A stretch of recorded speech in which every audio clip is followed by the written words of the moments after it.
நெஞ்சம் என்னும் கூடு அதில் நெருப்பு வைத்ததாறு. துன்பம் வந்த போதும் அதை துடைப்பதிங்கு யாரு? கலங்கும் போது சேரு, அது தெளியும் போது நீரு.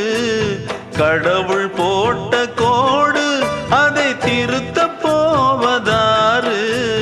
வெந்த புண்ணும் ஆறிடுமா? வேதனை தான் தீர்ந்திடுமா?